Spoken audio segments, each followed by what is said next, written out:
કરીએ વરસાદની તો આવતીકાલથી ગુજરાતમાં વરસાદનો વધુ એક રાઉન્ડ આવશે। ભારે વરસાદની હવામાન નિષ્ણાંત અંબાલાલ પટેલે આગાહી કરી છે। સૌરાષ્ટ્ર, દક્ષિણ અને મધ્ય ગુજરાતમાં વરસાદની આગાહી કરવામાં આવી છે। આવતીકાલથી 3 ઓગસ્ટ સુધી ભારે વરસાદની શક્યતા છે। 6 થી 10 ઓગસ્ટ દરમિયાન પડી શકે છે વરસાદી ઝાપટા। 18 થી 22 ઓગસ્ટ દરમિયાન ભારે વરસાદ પડી શકે। બંગાળના ઉપસાગરમાં સિસ્ટમ બનતા ભારે વરસાદ પડશે। અંબાલાલ પટેલે આ આગાહી કરી છે। 23 ઓગસ્ટે રાજ્યના વિવિધ ભાગમાં વરસાદ ઝાપટા પડશે। 6 થી 10 ઓગસ્ટમાં વધુ વરસાદી ઝાપટા પડવાની શક્યતા રહેશે। 18 થી લગભગ 20-22માં કેટલાક ભાગમાં ભારે વરસાદ ઝાપટા પડવાની શક્યતા રહેશે। પણ ઉલ્લેખનીય છે કે ઓગસ્ટના છેલ્લા સપ્તાહમાં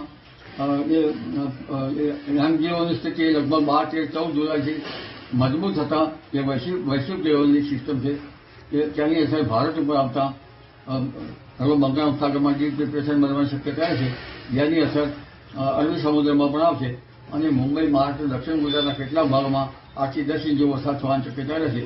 સૌરાષ્ટ્ર ગુજરાતના કેટલાક ભાગમાં પૂર આવવાની શક્યતા રહેશે। આજે નર્મદા ડેમમાંથી છોડાશે 1.36 લાખ ક્યુસેક પાણી। નર્મદા ડેમના 5 ગેટ ખોલીને પાણી છોડવામાં આવશે। ભરૂચમાં નદીકાંઠા વિસ્તારના 27 ગામડાઓને તંત્રએ એલર્ટ કર્યા છે। નર્મદા ડેમમાં થઈ રહી છે 2.15 લાખ ક્યુસેક પાણીની આવક। ડેમની સપાટી 128.74 મીટરે પહોંચી ડેમ 70% ભરાતા વોર્નિંગ સ્ટેજ પર છે।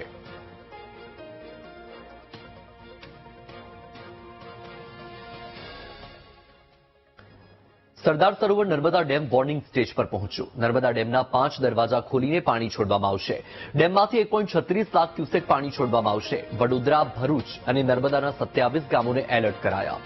નર્મદા ડેમની સપાટીમાં સતત વધારો થઈ રહ્યો છે। નર્મદા ડેમની જળ સપાટી 130 મીટરે પહોંચી છે। ઉપરવાસમાંથી ડેમમાં 4,23,789 ક્યુસેક પાણીની આવક થઈ। ડેમની મહત્તમ સપાટી છે 138.68 મીટર।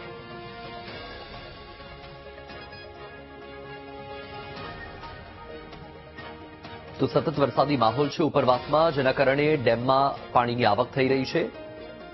તો ડેમના દરવાજા ખોલીને નર્મદા નદીમાં પાણી છોડવામાં આવશે। સરદાર સરોવર નર્મદા ડેમ હાલમાં વોર્નિંગ સ્ટેજ પર પહોંચ્યો છે, ત્યારે 5 દરવાજા ખોલવામાં આવશે અને પાણી છોડવામાં આવશે। ડેમમાંથી 1.36 લાખ ક્યુસેક પાણી છોડવામાં આવશે।